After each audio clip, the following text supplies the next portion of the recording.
Halo kalian semua para investor dan holders kripto dimanapun kalian berada. Welcome back again to this channel ya. Balik lagi dengan saya tentunya di sini. Apa kabar kalian semua? Semoga sehat selalu ya, dan semoga kita bisa sukses terus ke depannya. Oke teman-teman, di video kali ini saya akan mengabarkan kalian terkait meme coin lagi tentunya. Dan kali ini yang akan saya bahas terkait PP, karena PP selama 1 hari terakhir ini kinerjanya sangat luar biasa ya. Nanti kita akan bahas lebih lanjut teman-teman. Tapi mungkin saya mau lihat market dulu ya, seperti biasa. Di sini kalau kita ngeliat untuk global crypto market cap mengalami koreksi ya teman-teman, koreksinya sebesar 4,75%. Tapi volume marketnya di sini meningkat jadi 107,46%. Dan ini menandakan bahwa aksi jual beli begitu banyak ya teman-teman. Dan kalau misalnya kita ngelihat Fear and Greed Indexnya di sini, ini ada penurunan, skornya sekarang di bawah 80 ya. Berarti kenaikan volume ini bisa menandakan banyaknya aksi jual. Dan kalau kita ngelihat di sini benar aja ya teman-teman, Bitcoin di sini mengalami koreksi di 3,11%, dan untuk harga jualnya sekarang sudah turun di 96 ribuan dolar ya. Dan untuk Ethereum pun koreksi cukup besar teman-teman, di 7,5% lebih, dan harga jualnya 3.600-an dolar. Dan kalau kita ngelihat meme coin teman-teman, meme coin juga mengalami koreksi. Kalian bisa ngelihat di sini rata-rata merah semua ya. Ini menandakan bahwa memang aksi jual atau aksi take profit ini lagi banyak ya teman-teman. Dan kalau kita ngelihat untuk top 5 meme coin aja di sini ya, ini penurunannya atau koreksinya selama 1 hari terakhir ini rata-rata di 2 digit ya persentasenya teman-teman, seperti Dogecoin di 14%, Shiba Inu 18%, PP 14%, Token Wave 22%, dan diikuti oleh Bong dengan koreksi 19%. Ini merupakan kondisi yang kurang bagus ya teman-teman untuk meme coin, tapi saya rasa ini hal yang wajar. Karena apa? Karena seperti tadi yang saya bilang ya, banyak yang melakukan aksi jual alias take profit ya. Jadi pantas aja kalau memang ada koreksi. Tapi ini bukan akhir dari segalanya teman-teman, karena saya yakin di saat koreksi ini banyak paus yang menanti atau banyak para investor yang menanti untuk buy the dip ya, dan tentunya untuk take profit lagi pada saat kenaikannya nanti. Dan saya rasa untuk koreksinya tidak akan lama ya, mungkin nanti ataupun besok ini sudah akan naik lagi. Kira-kira seperti itu ya teman-teman. Dan seperti yang tadi saya bilang di awal ya, saya akan bahas terkait PP teman-teman. Ada apa sih dengan PP, dan tadi malam ya kenaikannya cukup luar biasa. Ada apa di balik kenaikan PP tersebut? Nah, kalau kita ngeliat di sini teman-teman, di berita pertamanya ya, pasar PP memanas. Apa yang mendorong volatile meme coin ini?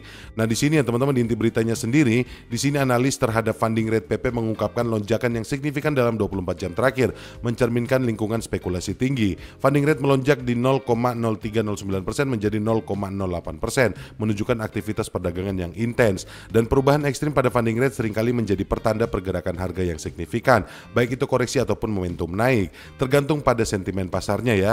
Dan saat ini ya, untuk long atau short rasio PP berada di angka 1,03, mencerminkan keseimbangan antara posisi bullish dan bearish. Keseimbangan ini menjadi faktor penting yang dapat menentukan arah pergerakan harga berikutnya.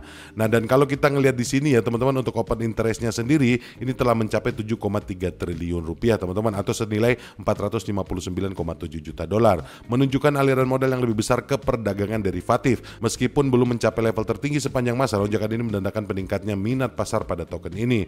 Nah, jadi itu ya teman-teman, kenaikan harga PP di sini karena juga maraknya perdagangan derivatif teman-teman, atau di sini future trading ya. Di sini banyak dari para investor yang open interest untuk PP ya teman-teman di derivatifnya. Makanya ini yang menyebabkan volatile PP meningkat pada 1 hari terakhir ini. Kira-kira seperti itu ya. Dan kemudian teman-teman, yang menjadi pertanyaan, apakah PP ini untuk dengan kondisi sekarang rally-nya akan bisa panjang teman-teman? Nah, kalau kita ngelihat di sini ya, yang selanjutnya teman-teman, di sini dengan tercetaknya ATH baru PP, market cap ini tembus di 158 triliun dolar.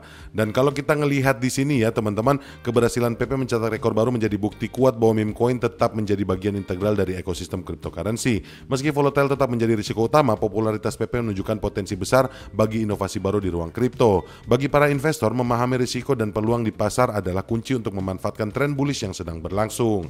Dan kalau kita ngeliat di sini ya, potensinya PP seperti apa, kalian bisa ngeliat sendiri di grafiknya ya teman-teman. Dari analis ini, sebagai meme coin terbesar ketiga, PP terus mempertahankan relevansinya di pasar yang semakin kompetitif.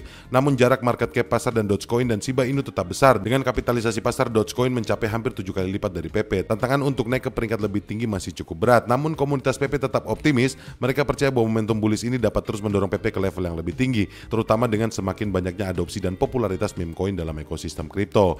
Nah, itu ya teman-teman ya, kalau kita berbicara tentang kedepannya, di sini yang paling bisa diandalkan adalah sentimennya ya teman-teman terkait PP ini. Karena dengan sentimen yang bagus, otomatis interestnya juga akan meningkat. Dan setelah interestnya meningkat apa teman-teman, akhirnya alamat-alamat baru ini akan tercipta untuk adopsi PP secara besar-besaran. Dan itulah nanti yang menyebabkan PP ini bisa terus melonjak naik. Dan kalau kita ngeliat potensinya untuk hype-nya saat ini, saya rasa PP masih sangat punya peluang untuk kedepannya teman-teman. Dan di samping itu juga ya, seperti yang saya bilang di video-video saya sebelumnya, paus juga sudah banyak yang berkerumun di sekitar PP teman-teman. Jadi banyak banget paus yang ngeruk PP secara besar-besaran ya, dan ini membuat potensi PP ini bisa naik sampai 2 kali lipat teman-teman. Contohnya seperti bulan lalu aja ya teman-teman, para paus kripto telah meningkatkan kepemilikan token PP mereka secara signifikan, mengkontribusi nilai tambahan sebesar 1,14 miliar dolar. Data terbaru menunjukkan dompet yang menyimpan lebih dari 10 juta dolar dalam PP melonjak sebesar 147,81% selama 6 bulan lalu. Pertumbuhan ini menunjukkan meningkatnya minat para paus terhadap token tersebut yang berpotensi mempengaruhi lintasan pasarnya di masa mendatang. Nah betul ya teman-teman, itu yang seperti tadi saya bilang, karena paus juga di sini sudah banyak yang percaya dengan token ini. Artinya apa? Dengan invest secara besar-besarnya itu tentu saja paus ini bukan orang bodoh ya teman-teman. Mereka pasti mengincar untuk take profit di titik tertentu. Berarti itu kan secara otomatis menimbulkan kepercayaan yang tinggi ya terhadap token PP, bahwa token PP ini bisa memberikan keuntungan kepada para paus tersebut. Nah jadi itu yang saya bilang ya, untuk potensi bullishnya masih sangat besar karena di sini didorong oleh komunitas yang membuat hype-nya ataupun interestnya jadi semakin tinggi, dan juga pengaruh dari paus-paus yang mengumpulkan PP secara besar-besaran. Ini juga bisa menjadi faktor bahwa rally bullish untuk PP ini masih panjang ke depannya. Kira-kira seperti itu ya teman-teman, dan mungkin itu aja yang bisa saya sampaikan di video kali ini. Mudah-mudahan video ini bermanfaat untuk kalian semua. Dan anyway teman-teman, buat kalian semua ya, saya mau disclaimer dulu, segala sesuatu yang saya sampaikan di video ini sifatnya adalah edukasi dan juga informasi, dan bukan ajakan untuk berinvestasi. Dan buat kalian semua ya, strongly recommended untuk Dior teman-teman, atau riset mandiri, supaya kalian tidak menyesal ketika berinvestasi nanti. Kira-kira seperti itu teman-teman. Thank you buat kalian semua yang sudah subscribe channel ini dan like video ini, dan thank you juga buat kalian semua yang sudah nonton video ini dari tadi. Sampai ketemu lagi di video-video yang selanjutnya. Bye.